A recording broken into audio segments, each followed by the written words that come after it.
Banlist just came out. Still no Denglong. What's up, YugiBOOMers? I don't know when we decided to start calling y'all that, but we did, and we're just rolling with it, as corny as it is. Banlist came out, bunch of crazy stuff, nothing too crazy actually, but you know, some interesting things. Just that being said, we just updated a lot of our decks in the studio, if you will, lately. And one of the ones people commented that they wanted to revisit or get test hands for was Yang Zing True King. So I redid it. Not much has changed from my last build. A couple little different things here and there, which I'll get into. And of course, as always, make sure you guys like, comment, subscribe. And if you want test hands, let us know at the end of the video in the comment section below. But without further ado, let's get it. So to start off, some familiar faces. Of course, we have our 3 Jiaotu and our 2 Chiwen. So these are your main tuners and your only tuners of the deck. If you're not familiar with Yang Zings, what they do is a lot of them tag out for other Yang Zings, and a couple of them have additional effects that they give to synchro monsters when you use them as material. But your tuners, however, have their own unique effects, where Jiaotu can ditch 2 Yang Zing cards from your hand and summon 2 Yang Zings from the deck, one with 0 attack, one with 0 defense. And Chiwen, while he's in the graveyard, if a Yang Zing's destroyed, or when a Yang Zing's destroyed, you can special summon him back from the graveyard. Now keep in mind with these two guys, as much as they do start some crazy stuff, if they use those effects, or if they've already used their effects to summon from the deck, they cannot do both their effects in one turn, because, you know, that would just be too good, but there's plenty of other cards that get to do it. So, to continue on, we have, of course, our 3 Swanee of the Yang Zing. He's your 1900 beater, and on top of that, he's also going to give a Synchro Monster 500 extra attack when you use him as material. And then paired with our Swanee, of course, is going to be 3 True King Agni-Mazud, the Vanisher. Obviously, because he's a fire type, he's going to be your main Yang Zing you'll pop in hand or on field to summon your Agni-Mazud. And I've already mentioned this in past videos, but a lot of people get the rulings complicated, but these all happen at the same time. Don't get too into it on why that's so. So you will still resolve summons from your Yang Zings if you pop them with your True Kings. And that's what makes these just such a nice combo. I mean, if Denglong was back, you would obviously throw dinos back in here, but this just is the basics of what you're going to be doing a lot in your deck to get some of your combos started. With that, of course, we have 3 Bixie, paired by his best friend, which is going to be your Bastaros. Pretty much the same thing. Bixie, however, will make your Synchro Monster immune to traps. And I should have mentioned earlier that Agni-Mazud, if you use 2 fire types, he will banish a card on the field. And then when he's destroyed, he'll add a non-fire worm back from your grave to your hand. But Bastaros has arguably the best effect, where if he's popped, he'll summon a non-water worm from the deck, which is pretty much any other monster in the deck besides Bixie. Then, of course, going on to what we loved about the last time we did this deck was we still have our 1 Lithosagem, or Lithosagem, however you want to say it, because he's amazing. Even at 1, I've dueled a couple friends with this, and he's just very annoying. That effect is just pretty gnarly. Then to be paired with him, I'm only running 2 Beyond. I did test 3 for a while, but I just didn't need level 3 that often when I wasn't using him for pop fodder, and mainly because he's not the only earth worm in the deck. I still do keep my 2 Zephyrinuis because it's one of our easiest ways to make level 8 synchros in our deck, which is your Boxia mainly, and that's going to be why Zephyrnui is still here.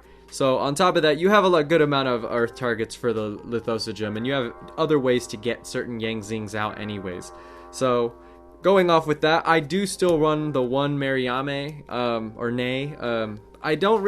I have a love-hate relationship with this card because she's amazing when you open with her, but I don't like to run multiple copies. Like, if you open her in Diagram or enough cards and another True King to start popping stuff, she could be really nice to get other True Kings in your hand.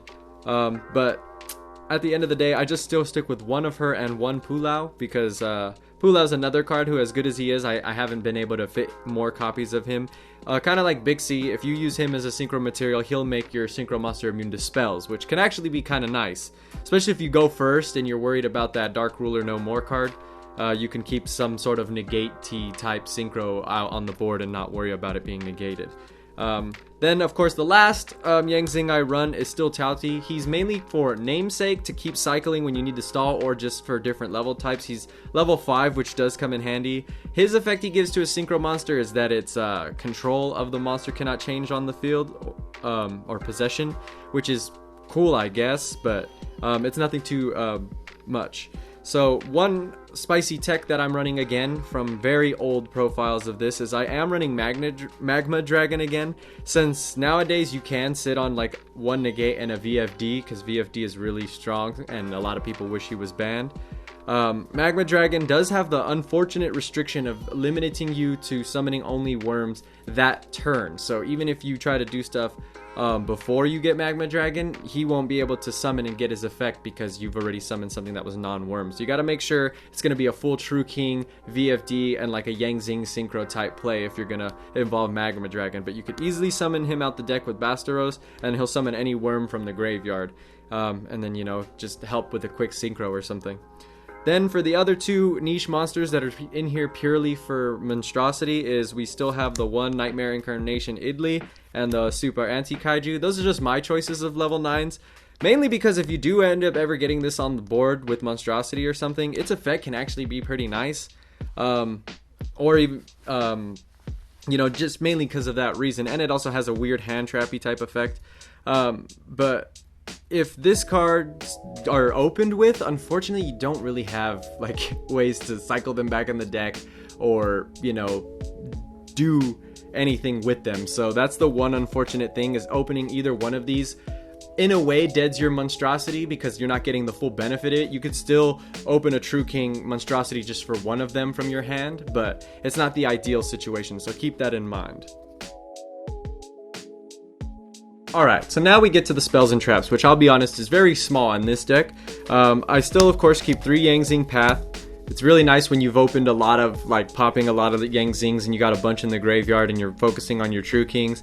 This can just throw those Yang Zings back in the deck, shuffle, and potentially draw more fodder for more True King summons, or just, you know, perhaps any of the very few spells we have in here that could extend things. As mentioned earlier, I do run 2 World Legacy Monstrosity. I used to only run 1 when the Ib Synchro wasn't banned, but now you kind of have to see this card a little bit more to utilize it in this deck, and I do not want to run 3 because I don't have World Legacy generic search cards and things like that in this deck. So just the one, or just the 2 I mean. And then for our 1-ofs, which still breaks my heart, I'm running 1 pot of Avarice because it does seem a little redundant with the fact that it is a Yang Zing Path, and as I go with this deck longer and I figure out whether I'd rather go first or second with this deck a little more, this might change. But similar to Yang Zing Path, it's just really nice when I've popped a bunch of crap and I have a lot of monsters in the graveyard, and this can just be a nice draw. 1 Monster Reborn because we're not a Link heavy deck, so we're not going to run the World Legacy card for special summons to a zone Link points to, or any other real summon cards. So Monster Reborn is just nice for that generic, quick, easy summon, especially if you're just trying to get another Yang Zing back for a True King pop. The 1 Instant Fusion, which is going to help you sometimes get off the double effect of your True Kings a lot more easier. Then, of course, the saddest part is the 1 Terraforming with the 1 Diagram. Haven't found a reason to justify set rotation and any other field spells just to try to see Diagram faster. At this point with this deck, I'm just hoping to be blessed slowly but surely as time goes on. So that is it for our spells, and then our only 2 traps we play in the deck, which kind of hurts because in the old Metal Foes Yang Zing deck days, which would still be good even with Electromite banned, but we'd need Denglong to really facilitate like the old school play of getting a Zolkin and a free Crystal Wing and stuff like that. So my trap counts are really low because I don't search anymore. I'm never Pendulum summoning and never really destroying my level 6 while he's on the field. So it's just 1 9 Pillars of the Yang Zing and 1 True King's Return. Just because they're really good cards, there's potential that this does get searched in a weird situation, and if I can open these with a decent hand, then it's nice to just have that extra little cheese at the end of the day. But this deck is slowly getting to a point where I might even cut these, but the thing is, I don't even know what I would cut them for. Now, on to the experimental extra deck. My link count is exceptionally low because I haven't really found that I need to link in this deck.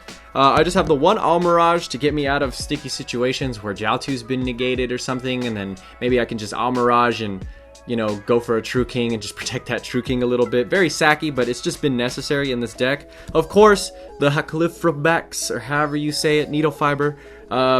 He's probably one of the only really expensive cards in this deck, and it's not even that expensive, but he's just so good for any deck that involves tuners. You just kind of have to use him. And then I do have the 1-star Yugioh because, believe it or not, sometimes this deck can flood the board with a bunch of monsters, but they're just not the right collection of them. And you might just need to draw and hope to just end up with a bunch of True Kings and go off from there. So that's it for our links. For our exceeds, I still run the 1 Phantom Fortress. It's just really nice when you sometimes do get a nice hand to open up big and you can get 2 exceed plays off. It is a little bit hard to do in this deck, I will admit, unless you plan on using a level 9 synchro with an additional True King after you've already made a VFD. But it just has multiple effects that are all really good. Help banishing stuff and messing with your opponent's hand is just really nice in today's meta, so you just want to do a lot of that annoying crap as much as you can. And then of course we run 2 VFD. Not running 3 because I think it's a little overkill. This deck's not exceptionally good at a particular thing right now, so you really just want to get out annoying monsters that can kind of try to lock your opponent down a little bit just to help you get to that push of like swarming with a bunch of True Kings. Because I wouldn't really call this OTK because it's not like you're guaranteed plays to go for a pushing attack at all times. And that's the only exceeds I run currently. The 1 target for our Insta Fusion is your Mud Dragon of the Swamp. The reason why he's here is because he can change himself to any attribute, and he's also worm type, so if you have to Magma Dragon, he's still usable with your Insta Fusion, which is also nice. And pretty much you can change his attribute to anything, and you know, whatever, if you have just the 1 attribute on the field for your True King, you can summon him with Insta Fusion, change him to match that attribute, and get the full effect of your True King off. Then on to our synchros, which is probably the best part of this deck. I still run my 1 Herald. If you've watched my old profiles for this, I always run Herald. It's really easy to make with a Chi-Win and a Beyond. And the cool thing is he gives synchro monsters the ability to not be destroyed by battles. So if you're just sitting with this in defense, you're waiting to negate the right thing. Plus he kind of puts that like annoying-ish almost type of macrocosmos effect on the field. Then I run the FA Dawn Dragster just because it's negates and it's generic and it's really easy to make 7s in this deck. With that, I still run the Black Rose because I don't run any Regeki or anything like that in this deck, and sometimes you just need to blow up the whole field without targeting. Still run Trishula because very easy to make as well, plus, like I said, messing with hand, banishing stuff is always nice. For our Yang Zing synchros, we run the 1 Yazi. Yazi is exceptionally good for multiple reasons because kind of like he's like a Bosteros without a restriction of typing or attribute. I mean, when he's destroyed, he'll summon any worm out the deck. So he used to be your way to get a Mermare out the deck, and I don't run Mermare anymore as good as it is because only reason I ran Mermare before was to try to make this deck link and stuff. But once Master Rule 5 came out, I said to hell with links unless they're gonna do something to help me with my plays, you know, i.e. Needle Fiber. So Yazi is just nice to kind of pop stuff. He does target, unfortunately, but he can pop something Yang Zing you control and something your opponent controls, and then swap for something else. So he's just nice to have for that reason. Then of course we have 2 Baxia, Baxia is your level 8. What he does is he can pop a card you control, so you can pop a Yang Zing and then target a level 4 or lower monster in the graveyard and then summon it. Or pop a True King if you wanted to for some reason. And pretty much Baxia just helps you continue your plays a little longer. I used to run a Titanic Galaxy in here because Baxia's main purpose used to be just to summon Baxia, but the main reason I run double Baxia is because his on summon effect is however many different attributes you used, you can target that many cards on the field and shuffle them into the deck. So if you use a bunch of low level Yang Zings and you use like 3-4 Yang Zings to make him and they're all different attribute, then you know, he can shuffle 4 cards in the deck potentially, or 3 cards is mainly the max you're typically gonna get. But yeah, even if you just use 2, it's still a nice effect, and I love that about Baxia. Only downside to Baxia, I will say, is he does not cycle back for another Yang Zing like anybody else. And then the last synchro I run is Chaofeng. He has a very big effect. I don't want to get into the full thing, but the main thing that I like about him is that if whatever attributes you use to make him, he's going to make it so your opponent cannot activate monster effects that share that attribute. So if you use like light, dark, fire, earth, then they cannot activate monster effects of light, dark, fire, earth for the rest of, you know, as long as he's on the board. Then on top of that, he can also like destroy things and get tuners back, and you know, everybody, you should know Chaofeng by now. Well, that's it for the deck profile, everybody. I hope you liked what you saw. Let me know in the comment section below what you would cut, what you would change, what you hope comes back for Yang Zing. Let's keep spamming the comment section to free Denglong. You know, he was accused of crimes that dinos committed. You know, let's get an errata where he takes Yang Zing's only to make him or something. That'd be sick. You know, we saw it with Goyo guarding becoming Earth specific. You know, let's pray, guys. We'll get it. But like, comment, subscribe, hit us up on social media what you guys want to see. I don't really have any combos to set up per se, but if you want me to do a test hand video for this deck, I'm glad to. So yeah, peace out.